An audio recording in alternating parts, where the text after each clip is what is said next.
Stories no one wants to hear. December 20th. The city. 5 p.m. Snow falls. First, as children aiming their uvulas skyward, then as puppies snuffling snowflakes like cokeheads while their fur parents freeze their earlobes off. Then, enough snow falls for a 6-car pileup at 13B on I-270. Firefighters and paramedics report on the scene and break out the jaws of life and mosey toward a car whose stereo speakers blare, "It's the most wonderful time of the year." Snow falls as commuters metro home, parents cook dinner, rec centers warn children, neighborhood listservs argue who's smoking pot in the foyer again, houseless people packed cold weather shelters, and leftover college students explore the U Street nightlife.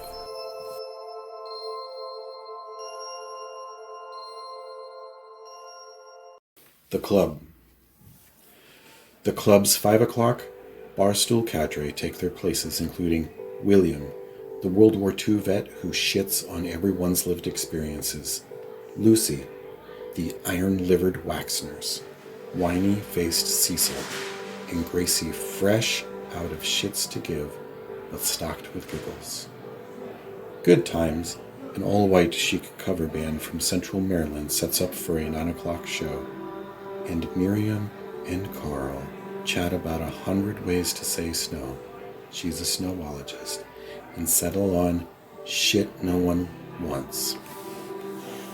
In the corner sits Kate and Max, who stumbles in his own puke and screams "In My House" by Mary Jane Girls and demands a play on the jukebox.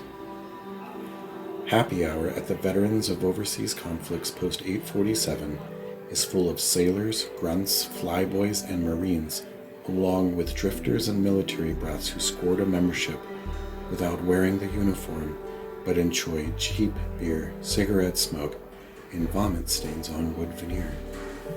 At the front of the stage sit Helen and Manny, who drove in from Arlington. Like they always do, Charles and Sylvia came all the way from West Virginia to see Clyde, a UPS driver, play bass. An overwhelmed Kendra motions to Miriam. Liz and Harry watch the widescreen TV above the bar. Robert scowls, like he always does. Robert's phone beeps. A text from his mother. "HBD, love you little shit." 30 years ago, a constipated mother discovered her son when he smashed his skull on the toilet as she flushed. He howled as the water shot out the flush valve across his head into the siphon jet. Know what to expect when you're expecting. No sonograms, just a ride to the hospital for health's sake. The story goes that while he was delivered, the doctors found his brother also inside her womb, 4 months premature. She calls him shithead when she's happy. When she's mad, she says, "I shit you into this world, I'll take you out." Miriam and Kendra stand inside the bar talking. Miriam takes a rag to the counter while Kendra changes out the drawer. Kendra says, "You put up with too much." Miriam says, "I am a shove-it-up-my-assologist." Robert watches as Miriam pantomimes putting things up her butt. First small, and then she giggles. "It's a whale! I'm shoving a whale up my butt. Maybe a T-Rex." Their eyes meet. Miriam blinks and forms her lips into a volcano. "Ooh la la," she says. "Imagine putting a full T-Rex up the poop chute." "You're gross," says Kendra. "Worse men have been there, so..." She trails off, still looking at Robert. "Happy birthday, Bobby. Want your free drink?" Birthday boy," says Kendra, walking past with a smile. "It's Robert," he demands.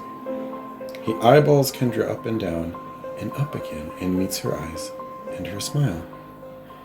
"It's a sweater and jeans kind of day," Kendra says, putting one arm in the air and one leg back. Robert pretends not to notice, but spies the badge on her breast that says President and looks away, so she doesn't think he's checking her tits. "What?" says Robert like his dog died. Kendra drops her pose and frowns.